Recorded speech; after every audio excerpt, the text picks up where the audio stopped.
unfortunately, he did die from cancer, and that's what set me on the path to actually become a researcher, to become an active physician, to try to really think about how are we actually improving access? How are we improving cure rates? How are we, improving the quality of life or the lived experience of a cancer diagnosis so that more people can make it to walk their daughter down the aisle or attend their grandchild's, little league game, like that next part of just, putting cancer in their rearview mirror.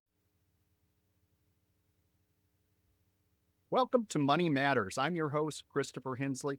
Federal cancer research funding can sound like an abstract line in a government budget, but behind those numbers are the discoveries, clinical trials, screening technologies, and treatments that eventually reach patients. More than 18 million Americans are living after a cancer diagnosis, and the country has made significant progress in cancer detection and treatment. The Association for Clinical Oncology is now raising concerns about a proposed reduction in overall National Institutes of Health funding and what that could mean for future progress. Joining me today is Dr. Fumiko Chino, an oncologist, associate professor in oncology. Dr. Chino conducts research on healthcare access, quality, affordability, financial toxicity, and disparities. She also has testified before Congress about the harms of medical debt. Dr. Chino, welcome to Money Matters.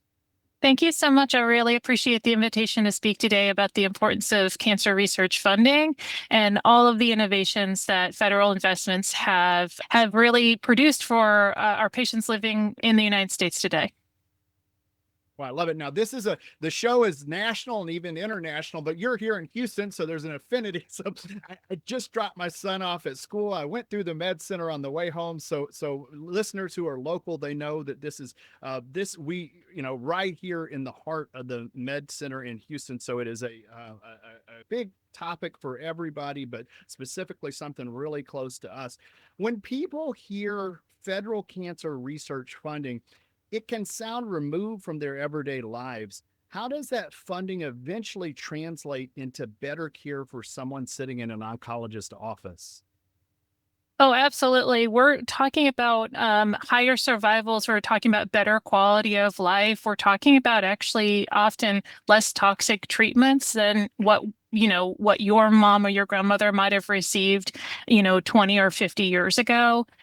For a person sitting in my office, again, I'm a treating oncologist, so I absolutely see active, cancer patients on a daily basis. This federal research funding is not really abstract. It's the backbone of their care. It's what really lays for developments and innovation in cancer care. It's really been the groundwork for life-saving treatments. And we know that these clinical trials, in terms of like the funding from cancer research, the clinical trials that they fund are actually also active cancer treatments for people who may not actually have other options. So there's more than 50,000 people in the United States, right now every year on these clinical trials that are directly or funded or supported by the National Cancer Institute. So the type of funding cuts that have been proposed could be just devastating. It's something that where it would not just affect the future for some of our patients, it would actually affect their present. Well, so I get tied into the numbers and the research aspect, but the research isn't just research. This is stuff that's actively being used in people's lives on a day-to-day basis and helping. So we're seeing that the possibility of that rolling out. More than 18 million Americans are living after a cancer diagnosis. What are some of the screening tools, treatments, or clinical advances patients benefit from today that begin with federally supported research? When we think about federal investments in research, we're really talking about something that it can impact the full cascade of care from diagnosis to survivorship. So you highlighted the fact that there are so many survivals, and that is a direct result of robust cancer research funding from years ago, even sometimes decades ago. When we think about how this actually translates to our patients, an analysis actually looking at new cancer drugs that were approved by the FDA over the last 2 decades found that 99% of new drug approvals at some point National Institutes of Health funding. So we're talking about the our federal infrastructure is really supporting the next new cancer cure. And that comes along from, again, when we think about these research dollars, supporting, new ways of actually detecting cancer, new and effective cancer treatments. And then again, how to optimize survivorship so that people who are living past cancer are able to thrive in survivorship, not just live. Wow. So, one of the things you shared with us, it's not just from the diagnosis, it's all the way from diagnosis to survivorship, all of the different phases there. This is important to people who are experiencing this. The Association of Clinical Oncology describes the FY 2027 or 2027 proposal as an approximately 12% reduction in overall NIH funding. What could that mean in practical terms for patients and researchers? We're talking about a potential $5 billion cut in NIH funding. So again, National Institutes funding, which includes the National Cancer Institute. We're talking about stymieing the advances that have led to higher cure rates. When we think about the advances that have happened, we're talking about a survival rate that has increased from 75% to over 91% for breast cancer. We're talking about more people living with a metastatic melanoma and aggressive skin cancer that raised from 10% to over 50%. So, we're stymieing those next advances that can cure cancer. But we're also talking about, again, people who are on treatment who would have less options from clinical trials. We're talking about even like the idea of a brain drain. So I work a lot with our most promising new minds in medicine and in cancer. And I'll work from an undergraduate to, a medical student or even, someone more advanced in their training. And we're seeing people actually exiting the research pathway because it's just not sustainable for their careers. And we're losing those bright minds that someone that might discover the next cancer cure and they're going into tech or, some other aspect of care, they're focusing on, AI or something like that. And we're potentially finding that, we're going to be in a bad place tomorrow, but also in a year, in 10 years. We're stretched pretty thin in terms of thinking about, the minds, the best minds with their research proposals. It's already underfunded, and we're talking about additional cuts. We've had the benefit in the United States of really, decades long investments in innovation. And unfortunately, we're going to find that stymied. Wow. Just to piggyback on what you're sharing with listeners, I've worked with nonprofit groups where when the economy has dipped and funding has gone down, when people don't have pockets open for charitable organizations, where it's literally gutted them. But when we look at it from a medical perspective and this brain drain, the future person who could have the cure for cancer, there's less of a talent pool because we just don't have the resources to keep up with it, to be competitive. That person might go into tech or they might go into a different field. So a very, very important thing for listeners to note and pay attention to. Now, the proposal treats overall NIH funding and National Cancer Institute funding differently. Why should people concerned about cancer pay attention to the entire NIH budget, not only the NCI number? I think that there's an overall picture in terms of fostering innovation in the United States. So that includes cancer treatment, but of course all health conditions.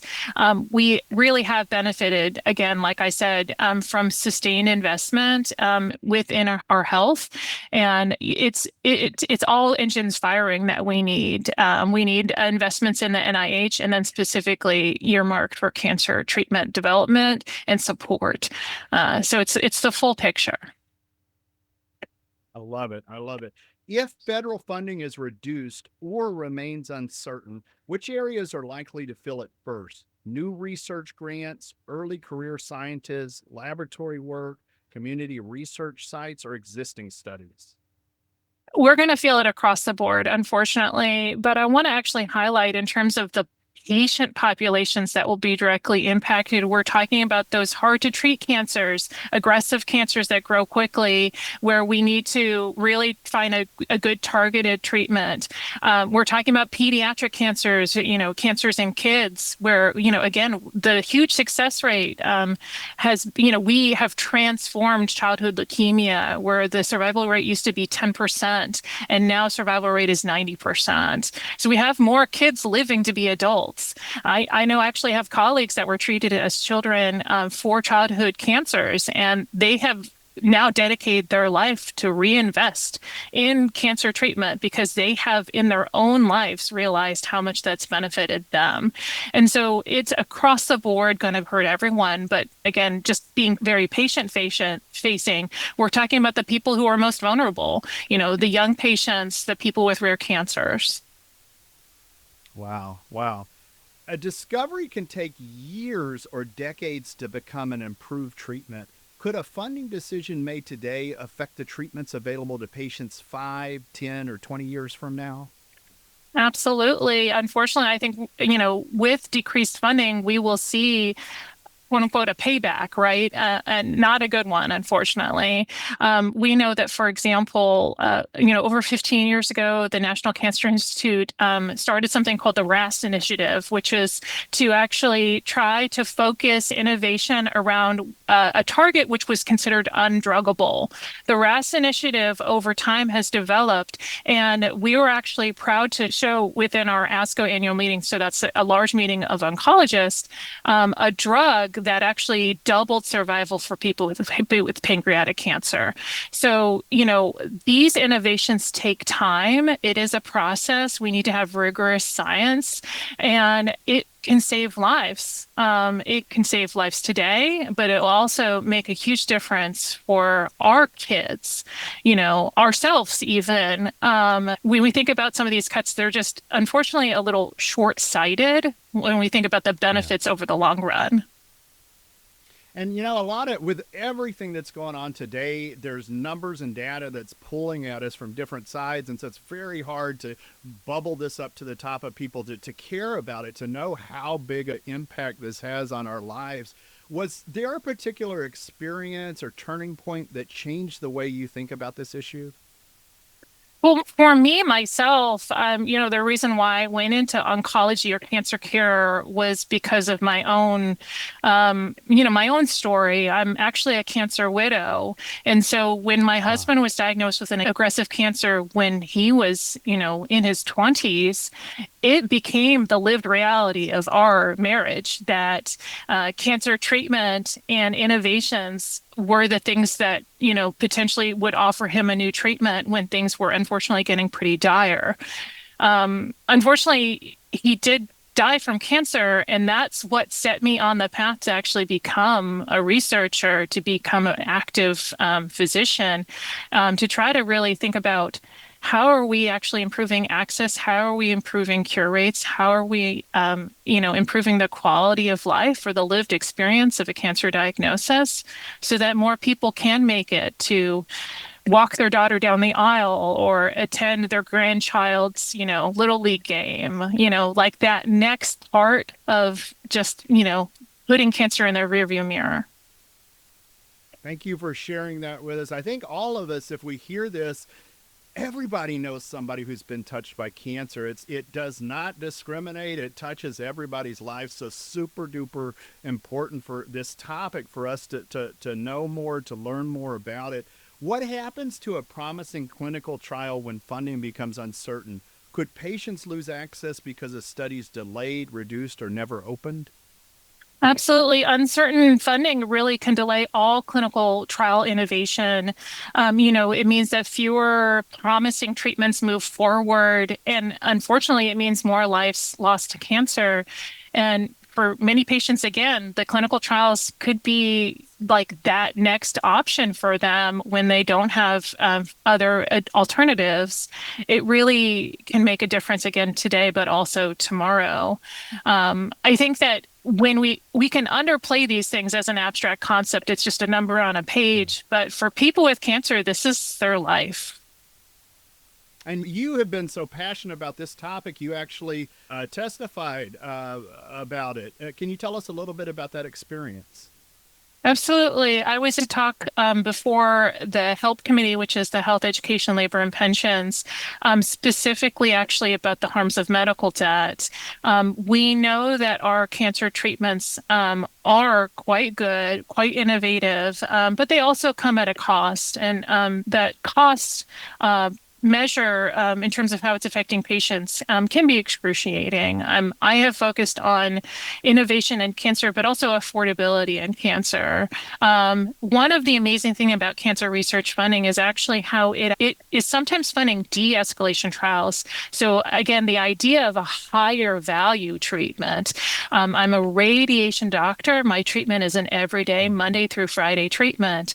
And when we think about the difference between, for example, 7 weeks of treatment every day versus 1 week of treatment every day, it's profound in terms of a patient's ability to actually receive that treatment, the amount of missed work that they might have, and again, the cost to them physically, but also financially. So again, this idea that cancer research funding is only to discover a new drug, I think is false. We're talking about how do we use the treatments that we have even currently better, more efficiently, causing less problems for patients, and still maintaining those high cure rates.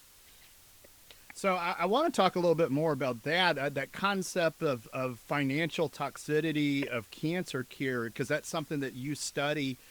That angle, I want to dive a little bit more into that. You shared with us the idea of de-escalation trials, affordability, people, even things like missing work. I think Houstonians, we take it for granted because we have people coming from all over the world to get cancer treatment here in the medical center. But tell us a little bit more about that financial toxicity of cancer care. What are some things that we don't know or we haven't thought about? Yeah, absolutely. We know that cancer treatment, unfortunately, can be financially devastating for some people, even with health insurance, even when you kind of done everything right, right? You've lived a good life, you didn't smoke, you exercise regularly, and then you still get hit with a cancer diagnosis, and then are kind of having to deal with the repercussions, including the financial repercussions. So this idea of financial toxicity was developed because we realized that for some people, the costs of the treatment was as toxic to them as some of the other side effects. Um, our research shows that, up to a third of Americans with a cancer history can have some problems paying their bills. They have to borrow money. They might have to file bankruptcy at the worst case. They may have to delay filling their prescriptions or even like split pills or skip doses. They may not be able to actually have the copay to get necessary scans or biopsies. We know that unfortunately, medical care can be very expensive and that people have less potential buffer. And, about 1 in 3 Americans actually can't cover a $400 emergency expense. And so anything like a cancer diagnosis can unfortunately tip people over to financial ruin. Again, I think not to keep harping about the cancer research funding, but it's interesting to think about how we have more cures, right? And this idea of right-sizing treatments, of personalizing care, it really does benefit patients. It is not one size fits all in cancer care today. And part of this tailoring is making sure that we are sort of seeing the person in front of us, not their cancer diagnosis. So that means making sure that we're accommodating their concerns, including, for example, people who need to prioritize continuing to work. And so with innovations like, for example, immunotherapy, or again, as a radiation doctor, potential reduced number of treatments of radiation, we're really able to accommodate people getting their cancer treatment and also still living their lives, going to work, paying the bills. I mean, that's something to pause on and reflect on. I have a high school friend that just went through cancer, did chemo, but still worked. We're at a day and age where that's something, it's different than our parents. I mean, the kind of treatments that we're seeing now are that it was kind of mind blowing. And, she remained optimistic the whole time, but that's a possibility. But for others, you mentioned the custom care and dialing it around the patient, and everybody's situation is different. Some people do not have the ability to do that, and so that's definitely something that should be thought about and taken into consideration. I want to ask you, could funding pressures widen the divide between patients who live near major cancer centers and patients in rural or unserved communities? Absolutely. I think we unfortunately know that cuts in things like federal research funding can make a huge difference in terms of someone being able to get that next new innovative treatment. So, for example, the National Cancer Institute funds what's called the NCORP, which is the community cancer centers that actually have access and are implementing large-scale clinical trials for innovative treatments. And this can be an innovative treatment for a new drug, but it can also be things like how to control nausea best so that you can actually continue to work.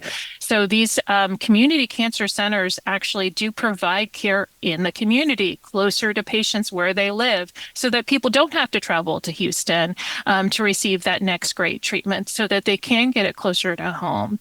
It allows people to really, stay in their communities, and it also actually supports infrastructure in places, in rural areas, in Right. non-major cities. That actually is, again, jobs that are created. And again, I always think we are investing in future cures, right? But we're also investing in the U.S. economy. And we know that for every dollar that the federal government invests in research, that it pays back 2.5 times. So we really are creating jobs and cures Yeah. and funding the American innovation machine.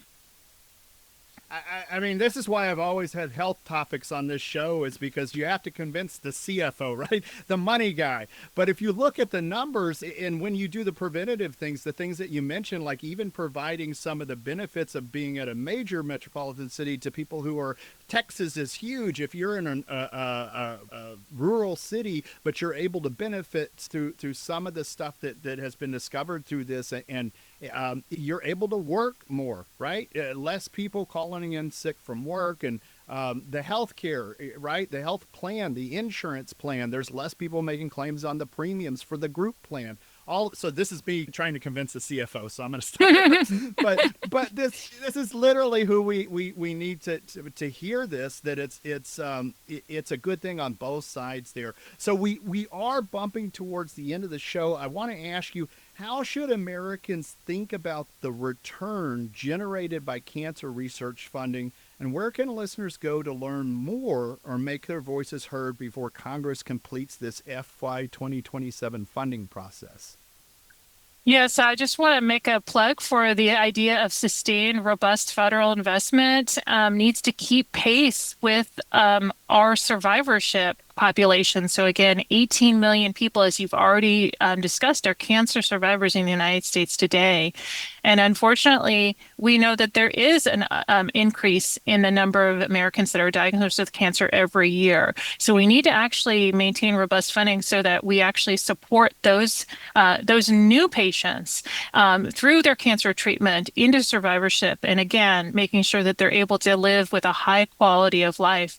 So an investment in cancer research funding is really an investment in America, in my mind.